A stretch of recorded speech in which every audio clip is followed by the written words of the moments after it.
Hi there, I need to get rid of some weeds in my driveway. So I'm gonna show you an easy weed killer that is all natural. I hope you know you do not wanna use Roundup, and with all the lawsuits and the terrible health scares and risks involved in that. So this is so easy, stuff you already have.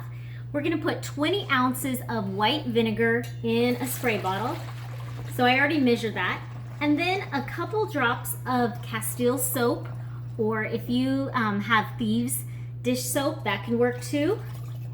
And then you're gonna use 8 to 10 drops of an essential oil to kill the weeds. So I'm gonna put a little squirt of Castile soap.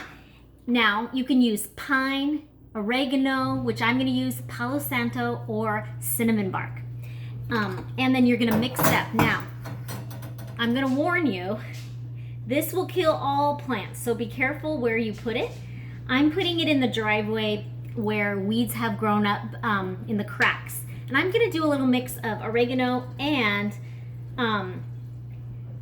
pine, because I grabbed those out of my cupboard. So there you go. Kill those weeds in a natural and safe way. It should kill them in about a week or 3 or 4 days.